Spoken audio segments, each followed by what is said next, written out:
English.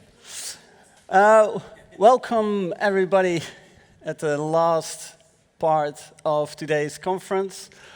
The next speakers, I find them to be very, very interesting.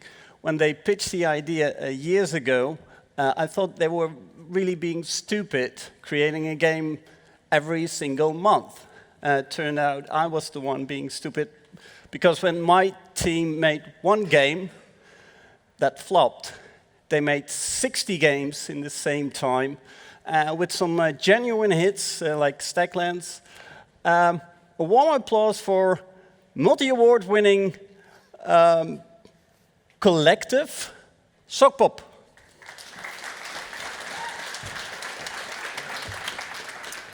Hello everyone, I'm Ruben, I work at Sokpop. This is the Sokpop Fun Hour. It's actually just 20 minutes, so you have to hurry up. So we're Sokpop Collective. We exist since 2016. We used to make 2 new games a month, then a new game a month, and we made 100 games this way. And now we're on a new quest to make another 100 games, but until we die. So we got rid of the deadlines. So maybe you think, how do they do that, make a game every 2 weeks or every month? Well, it's kind of a trick, because we all work individually. So each one of us actually has 2 months and later 4 months to make something, which is a bit more manageable, but still pretty fast. And we still have a Patreon today. We have more than 2,000 members, which is quite a lot. Yeah, so okay, that's the introductions. I'll talk to you a bit about why we make 100 games, what's the philosophy behind it. Aaron, who's not here, he's in Melbourne, recorded a video on the design of 100 games.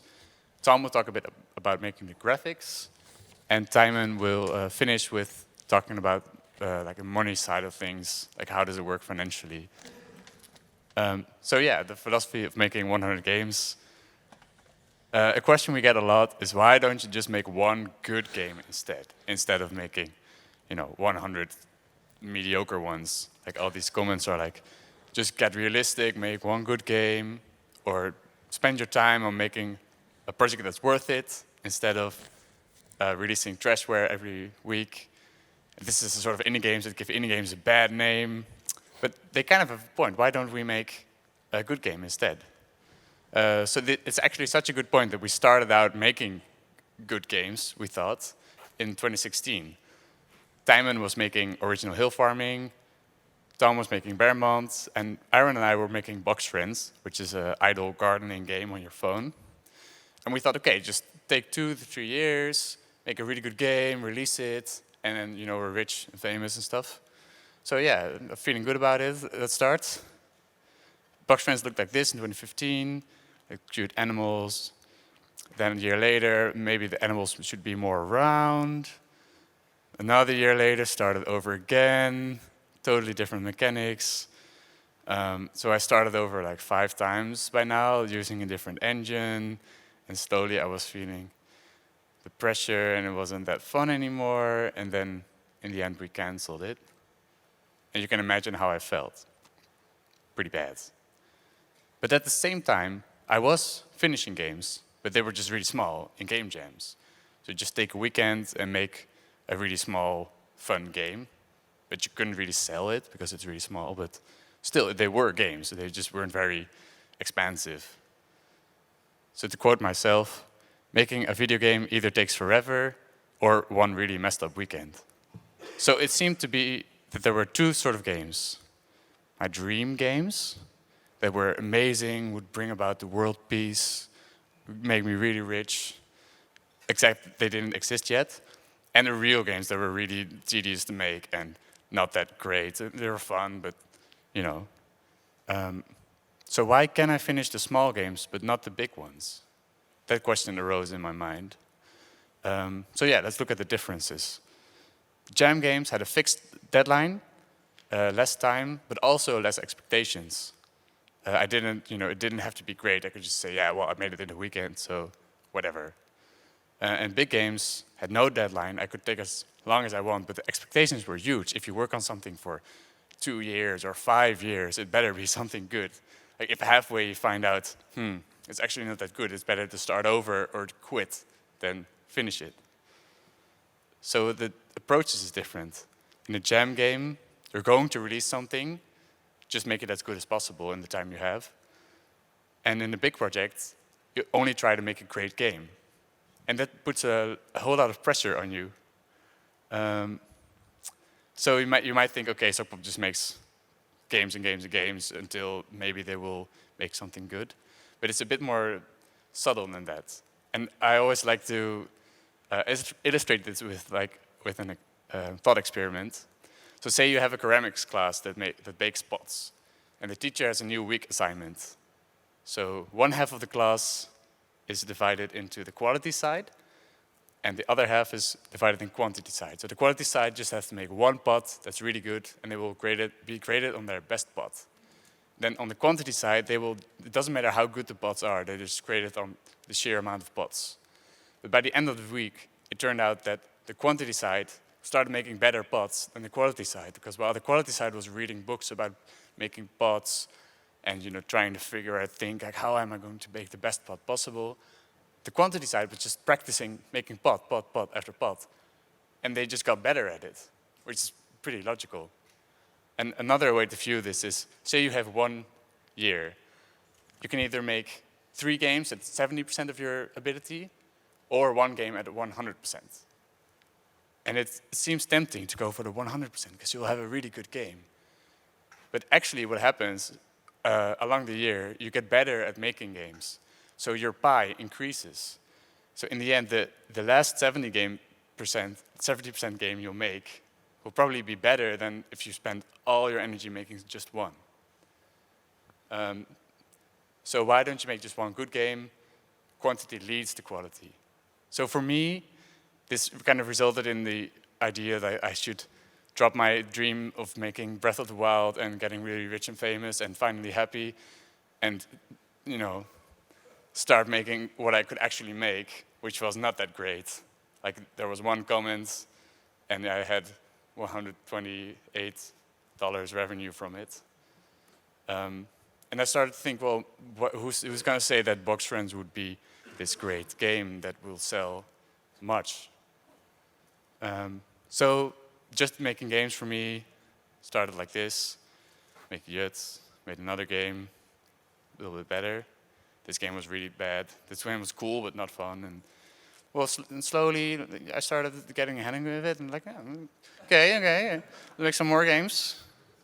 This was kind of like Box Friends and didn't sell at all, but I made it in 1 month and a half, so who cares? I made Pyramida that actually sold pretty well, and I was like, yeah, okay. And so more and more the game started to look like what I wanted to make when I started out. And yeah, now I'm pretty happy with where I'm at now. Okay, so I'm really tired now, so I'll give the baton to Aaron, who recorded the video. Oh, yeah. Hey everyone. How do we get this on the big screen? I wonder. Wacht. Yeah. Unfortunately, I couldn't be there today because I am in Melbourne for Games Week, but I would still like to talk to you a bit about game ideas, and specifically about what I learned about game ideas from making 100 games. By far, the most common question I get when I tell people what we do at Sokpop, making so many games, is don't you run out of ideas? And the answer is no.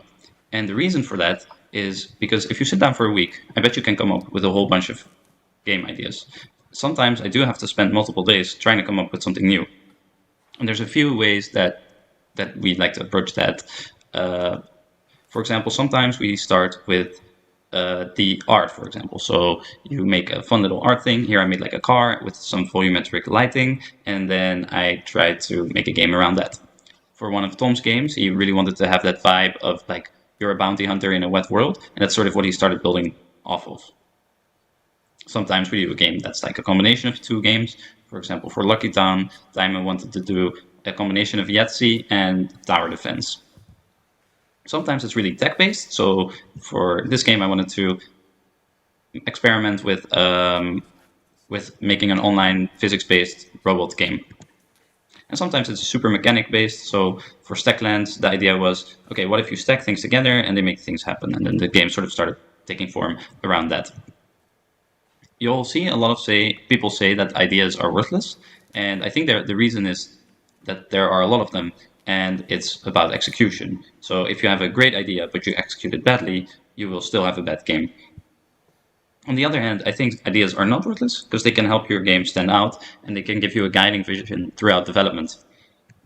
I think what people should say is that only bad ideas are worthless and that good ideas tend to be worthwhile. So then the question is, what the heck is a good idea? And here are some requirements to what I think makes good ideas. So the first one is I want to make the game idea. So if I have an idea, but I'm not motivated to start developing it, that's probably a sign that the game is not going to be any good, right? Then there is I can make the game idea. We are a pretty small team. We have a limited budget, and so so are a lot of people out there. So I think it's good to be realistic about what you can and what you can't make. One thing that's really good if an idea is giving you new ideas right from the get-go. So sometimes I will pitch an idea to the rest of Sokpop and they'll immediately start coming up with a bunch of ideas that sort of tie into that original idea. Those ideas tend to be good, I think. I also think it's important that the idea is unique. That will just make your life a lot easier and will make it easier to market it and get people to play it. Okay, so now you have a good idea, right? It will be super easy from here. But a lot of times you'll find out that your idea doesn't work. That kind of sucks. But I think that the most important thing you can do is don't cling onto your idea too much during development, and you try to evolve your idea into something new. And I think that's just something that's bound to happen during development. So while your original idea is important, you'll probably stray off from it during development. We make many games, so we tend to write the ideas out, meaning that we do tend to finish them in some way or another. And I think this is a great habit. This way you learn a lot more also about what ideas work and what ideas work less well, instead of if you just abandon it completely the moment things don't work out. Have a great Dutch game day. Make sure to like, comment, and subscribe. Bye. Okay, so now we go back to the presentation.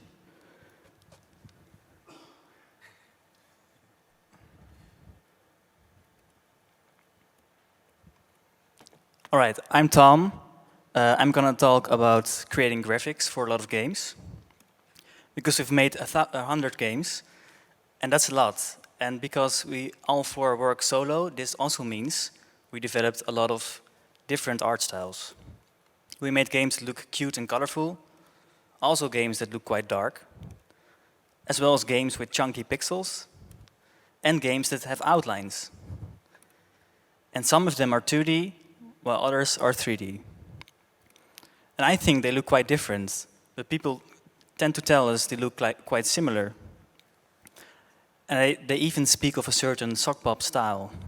And I wonder, where does it come from, the Sokpop style?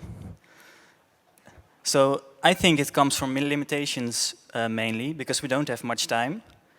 And we work solo, so we have to make everything ourselves. So this means you cannot put that much time into graphics alone, because you also need to make gameplay and other stuff. So I will now go quickly through some basic techniques that we apply to create the Sokpop style. First off, there's ball plus line. Because with a ball and a line, you can make a character. You can basically make everything. These look like dogs, but they're actually just balls and lines. This looks like a sleeping character, but it's also just a bunch of sleeping balls and lines. And it goes on and on. And sometimes you see a shape and you might think, is this a line? And then, well, it could just be multiple lines, but it's still balls and lines. And why is it great? It saves time because you don't have to make 3D models. It's fast because of the lack of 3D models, you have less vertices, so it's cheaper to render. It's versatile because it works in 2D and 3D, and it always works. We also use procedural animation in our games. We don't create animations through specific software, but we create them through code, which means most of our animations look somewhat like this. It sounds complicated, creating animations through code, but it's actually quite simple. You can keep it very simple. If a body of a character moves, you can calculate the distance from the foot to the body, And then you define a target point, which is somewhere in front of the body. And then you just lerp that, so the foot basically tries to keep up all the time. And then you just repeat that for the other foot. And then you get something that looks like this, which looks quite alive and complex already, but it's just all based on this simple technique I just showed. And you can just add legs, and it will just work. So bulbous line and procedural animation work well together because you're already defining the positions for when you're drawing the balls and lines. So you can just as well move them in code to create animations. And there's also some other tricks that we use to create the Sokpop style. First off, a very important one, make it wobble. As you can see here, everything moves, and we discovered that making everything move makes the game way more entertaining to look at.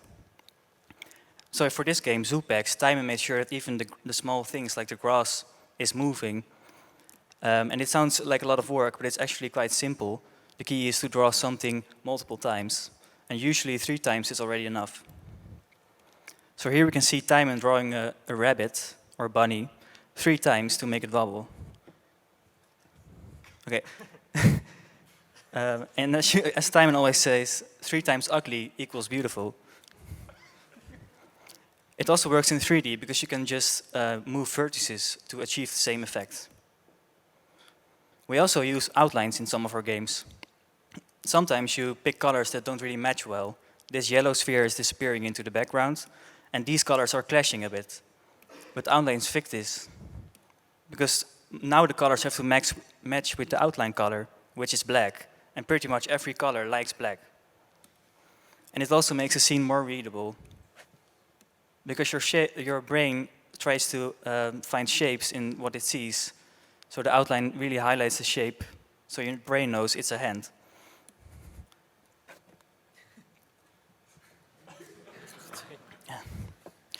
Another thing I sometimes do is color clamping. I don't know if that's a real term, but I call it like that. Imagine adding a car to your game. You would have to pick a color for the car, and there are a lot of colors. It could be blue, yellow, or green, or anything in between, and this can really break your mind. So what I did for this scene is making sure every color snaps to a color on a smaller range. So there are only about 7 colors in this scene. And this is something you can do in a post-processing shader like this. So if we want to add the car to our game, we can just pick one of only 7 colors. So we just went from 10 million color options to 7, which is nice because when making a game, you have a lot of choices to make. And if you can minimize those choices, it would really help. Another thing we love is the XPR filter. I don't know how it works exactly, but it smooths everything, basically. So for this scene, I can just smooth it, and then it's not another pixelated game. Yeah. But we're not bound to these techniques, since that we now stopped doing the monthly releases, so we might be able to evolve. And who knows what lies on the horizon. So what I think when creating an art style, try to apply effects that are noticeable, like outlines, or instead of stacking a lot of small effects, because that really pushes you into a direction and quickly defines how your game feels. And try to limit yourself, because it's better to focus on what you cannot do, I think, instead of focusing on everything you could do. Having fewer options helps. Okay, that's it. Quick timing. Yeah, I don't think we have any time left, actually. I can go through it very quickly. So 100 games profit, we made 100 games. So we have a lot of data. We started off in college, then we did some work for hire, and then we released our games on page in itch.io, and 2 years later it's on Steam. This is what the revenue of our games look like on Steam. So you can see we actually have 1 good game and 1 decent game. This is zoomed in a little bit more. So most of the games actually didn't make a lot of money. The median is a little over 3K, which is actually quite good because we can see that the median game on Steam actually doesn't even make $1,000, which is kind of bad because you don't get your Steam Direct feedback. So that's kind of sad. So they are actually relatively good. This is what we made on Steam to this day. I'll just skip through this. We pay a bunch of people. Yeah. This is what we made on each platform. This is what the pizza chart, as we like to call it, looks like. Most of it is on Steam. We really like HCO, so we'll keep doing that. And Patreon is actually a big thing for us. But yeah, we don't calculate just how much revenue it makes, but we also divide it by the time. So you can actually see that if you divide it by the development time, a lot of games actually did quite good, and they broke even. Let's see. Oh yeah, so we have a lot of different genres. You can see here, this is how many games of each genre there are on Steam, and how much they on Medium make. So you can see that those two are really good, and then the simulation management and city builders also do quite good. There's a lot of sexual content, and you shouldn't make a battle royale. So that's that. And when we compare it to our games, we can actually see that the simulation management and city builders also do quite good for our games. So yeah, we should make a lot more city builders. That was our conclusion. Do we use this information? Not really. We only made 2 of them in the last 2 years. Why? Takes a lot of time to make them. You need a lot of systems. This is all the gameplay systems you need for a city builder. Oh, there they go. It's a lot. You need constructions, population, economy, infrastructure, environment, technology, landscape. There's so much to make. You don't have the time for that. It's really difficult to be original. If you're thinking about a city builder and you want to build a house, what do you need? Well, you need to chop wood, you need to mine stone. Every game does that. So we canceled a lot of these city builders, actually. And then we made something like this, which is a linear adventure game. And people love it. Sokpop does it again, Game of the Year. It's so cute. This game has a frog in it. It has 100% positive Steam reviews. But then it only made less than 5K. And if you're thinking about the dev time thing, it really did bad on all accounts. So why is that? People really love it. It's because all of our successful games, we think, have big YouTube videos. This is Ollie and Bolly game we made. There was this Billy video, and then boom, there was Pyramida. 2 years later, a real civil engineer got overrun by skeletons. Boom. So yeah, the videos are really important, but not all videos generate sales. Usually YouTube videos where the viewers go like, well, they're doing it all wrong, are the videos that do great. So for example, in Stacklands, you stack cards on top of each other, the stick and stone, and the viewer might go, well, what happens if I put different cards on top of each other? And that's when they buy your game and try to put a wood on a poop card. Yeah. So final thoughts. Management games and city builders do great on PC and Mac, at least for us. The content creators were key in generating sales for all of the popular games, and videos of non-linear games generate a lot more sales. Okay, thanks for listening.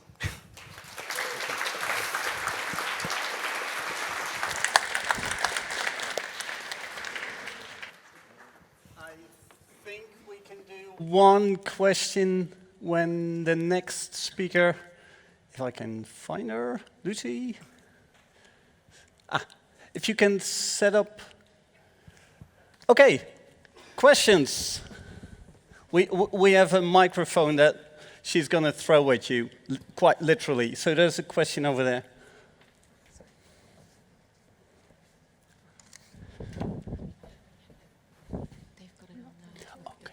Yes, thank you. So all of you guys are develop all your games all yourself. So that means you do all the art, all the programming, etc. Can you talk something? Yes. Yeah, like that. My question was, don't you guys ever worry about not being specialized enough? I'm also working on my own solo game, and in the industry, specialists are usually what people are looking for. How do you guys feel about that? Or how did you feel before starting this project?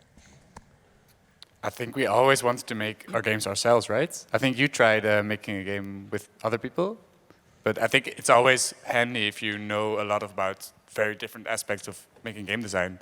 so that you don't draw a texture that's 4,000 by 4,000. You know, I think it always feeds into each other if you have different skills. Yeah, a lot of it works together. Well, if you do want something specialized, you can always work together with someone else. So that's not a problem you can't fix, I think. We all of us do have a specialization, even if it is a little, and we do help each other out sometimes. Like we would make mock-ups for each other, help with design, or Tom made a lot of music for the rest of us. So we do have a little bit of specializations. Yeah, thank you. We have to round up. Give him a big round of applause.